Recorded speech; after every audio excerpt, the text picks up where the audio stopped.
تو گویا کہ اسلام میں کیسے داخل ہوتے ہیں؟ کلمہ پڑھنے سے داخل نہیں ہوتے، کلمہ کوئی پڑھائے تو پڑھو تو پھر داخل ہوتے، جب تک کوئی پڑھائے نہ تم نہیں پڑھ سکتے، کتاب کے اوپر لکھا ہوا کلمہ پڑھنے سے تم نہیں پڑھ سکتے۔ اور وہ سلطان صاحب نے کہا ہے کہ ایک ہی مصرے میں، کلمہ پیر پڑھایا باہو تمہیں سدا سہاگن ہوئی۔ کلمہ کوئی پڑھایا تو بس پڑھتے کہ اس کا یہ مفہوم ہے۔ اس کا مفہوم کیا ہے؟ اس کا مفہوم یہ ہے کہ میں دکھ میں اللہ کو مانوں گا، سکھ میں مانوں گا، انبساط میں مانوں گا، غم میں مانوں گا، اور لوگ میرا کہنا مانے تب بھی مانوں گا، اور لوگ میرا کہنا نہ مانے تب بھی مانوں گا۔ دنیا ساری اسلام میں آ جائے تب بھی میں مانوں گا، دنیا ساری اسلام سے خارج جائے تب بھی میں مانوں گا۔ لوگوں کے عمل سے متاثر ہونے کے بغیر میں اپنے ایمان کو اللہ تعالیٰ کے محبوب صلی اللہ علیہ وسلم کی ذات گرامی کے حوالے سے اسلام میں داخل کرتا ہوں۔ اس کا مطلب یہ ہے، تو آپ کو مطلب میں کیسے خطر ہو سکتا ہے؟ لوگوں کا عمل تو ہے ہی کوئی نہیں، کوئی کسی کے عمل کے لیے جواب دہ نہیں ہے۔ ولا تزر وازرۃ وزر اخری، کوئی کسی کا بوجھ اٹھانے والا ہے ہی نہیں، آپ اپنا بوجھ آپ اٹھاؤ۔ اور اگر تم چاہو گے کہ تم مطلب لوگوں کی گمراہی کے جواز سے، سارے ہی شراب پی رہے تھے، میں نے جب میں نے تھوڑا سا، سارے ہی دیکھو جہنم میں پہنچے ہوئے، تو بھی تھوڑا سا آ جا۔ اب بس میرے، اگر تم نے لوگوں کے کہنے کے مطابق تھوڑا سا کر لیا تو تم بھی تھوڑا سا وہیں پہنچ گئے، کہاں پر؟ جہاں وہ پہنچے ہوئے۔ تو لہذا لوگوں کی گمراہی تیرے گمراہ ہونے کی دلیل نہیں بن سکتی۔ تو لوگ جو بھی کرتے جائیں، تمہیں اپنا کام پہ چلنا چاہیے۔ میں پہلے بتا رہا ہوں کہ واحد مسلمان زندہ رہے جو تمہیں ہونا چاہیے۔ تو اس اسلام میں تو کبھی مایوسی کا سوال نہیں، بے یقینی کا سوال نہیں۔ کہتے دیکھو بچے آپ نے بغاوت ہی کرا کے، بچے بغاوت میں آ جائیں، ابا حضور تمہارے بدلے عدالت میں آ جائیں، کچھ واقعہ ہو جائے، تمہیں فرق نہیں پڑتا۔ اور اگر تمہاری اصلاح ہے تو اصلاح کرو لوگوں کی، نہ کر سکو تو ایمان تو نہ چھوڑو۔ تو ایمان کیا ہے؟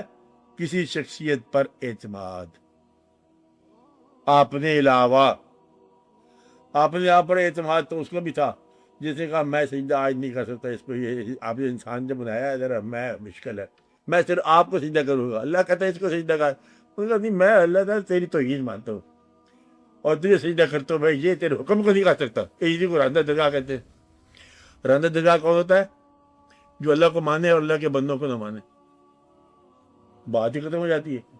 کہتے ہیں پیغمبر کی ضرورت ہی کیا ہے، اللہ کافی ہے، پیغمبروں کی کیا ضرورت ہے؟ دیکھو اللہ ہوا کیا میں بات کرتے ہیں کافی ہے، درمیان میں پیغمبر اور یا کرام کا واقعات ہوتے ہیں، اس میں مولوی صاحب مطلب لگے ہوتے ہیں، یہ کوئی بات نہیں ہے نا۔ 4 دن کے میلہ اتنے لوگ مجھے ماننا پڑتا ہے۔ تو گویا کہ گمراہی کیا ہے؟ کسی کو رہنما نہ ماننا۔ گمراہی کیا ہے؟ یہ پکا ایک گرہ لگا دو، گمراہی کیا ہے؟ کسی کو اپنا رہنما نہ ماننا۔ زندہ جو وصال پا چکے ہیں حضرات، وہ تو آپ کے لیے ویسے ہے نا ادب اعتقاد کی بات، کسی جب تک زندہ رہنما نہ مانو، کسی راہ پر چلنا گمراہی۔ تو زندہ رہنما کا ماننا ضروری ہے، تو اپنے رہنما کی تلاش کر، اور اگر خدا نخواستہ نہ ملا تو معرومی کا رونا رونے کے بجائے پھر دعا مانگ۔ کیا مانگ؟ اللہ سے مدد کر، چاہ یا اللہ تیرا بندہ جو انعمت علیہم کا کوئی ہے وہ میری راہ ملا، تاکہ میں اس سے کچھ سبق سیکھوں۔ اور اس کا اللہ نے کہا کہ سیدھی راستے کی تعریف ہی یہی ہے، صراط المستقیم، اہدنا الصراط المستقیم، یعنی کہ کون سا راستہ؟ انعمت علیہم، مغضوب کا راستہ نہ ہو، انعمت علیہم والوں کا راستہ۔ اگر تو کہتا ہے کہ انعمت علیہم نہیں ہے آج کل، تو یہ بہتان ہے اور اس کی بڑی سزا ہوگی۔ آج کل بزرگ نہیں رہ گئے، یہ سزا ہوگی۔ آج کل ماں باپ قابل اعتبار نہیں رہ گئے، آج کل بچوں کا دور ہے، لعنت بھیجو سب کے اوپر۔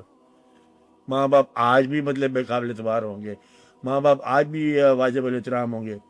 جو بچہ اس لیے کہتا ہے کہ میں ماں باپ کا احترام نہیں کر سکتا کہ وہ پرانے زمانے کے لوگ ہیں، دیکھو میرے تو واقعات ہو رہے ہیں، میرے مہمان اور طرف سے آتے ہیں، یہ پرانے زمانے کے لوگ ہیں، کیا گمراہ ہو کے مر جائے۔ تو اپنی دانائیاں چھوڑ اور ماں باپ کے احترام کر، خدمت کر، اور اپنی بیکار زندگی کو کارآمد بنا۔ کیا کہا؟ بیکار زندگی کو کارآمد بنا، اور اپنے درخت کو سایہ دار بنا کے کسی کام آ. یہی جو مخلوق تجھے گمراہ نظر آ رہی ہے یہ مخلوق ہے آئینہ. مخلوق کا نام کیا ہے؟ نہیں سمجھ. آئینہ کیا ہوتا ہے؟ آئینہ. اس مخلوق کے اندر نیک آدمی کو ہر طرف نیکی نیکی نظر آئی کیونکہ یہ آئینہ خانہ ہے.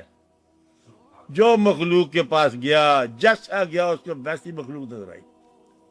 برے کو ہر طرف برائی نظر آئی, اچھے کو ہر طرف اچھائی نظر آئی. تو گویا کہ تم اگر نیک ہو تو یہ مخلوق خدا نیکی ہی نیکی ہے. مسجدیں بھری پڑی ہیں, تہجد کے وقت جناب آوازیں آ رہی ہیں, ذکر کرنے لگ جاؤ کہ اللہ ہو کے نعرے لگ رہے ہر طرف, آج بھی اسی وقت بھی. تو یہ دنیا دیکھنے والے کا انداز اختیار کر لیتی ہے. کیا کرتی ہے؟ یہ دیکھنے والے کا انداز اختیار کر لیتی ہے.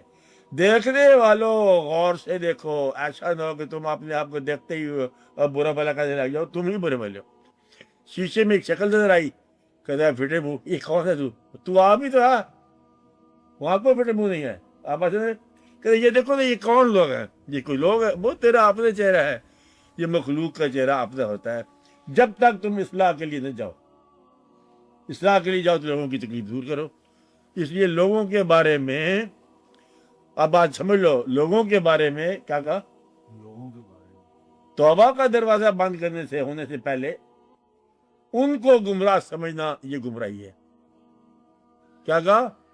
دنیا کو توبہ کا دروازہ بند ہونے سے پہلے گمراہ کہنا ہی گمراہی ہے. کوئی پتہ نہیں ہے کون سا برا آدمی کب توبہ کر کے نیک ہو جائے. کوئی پتہ نہیں کون سا نیک آدمی سیڑھی سے نیچے اتر جائے. کچھ پتہ نہیں کیا ہونے والا ہے.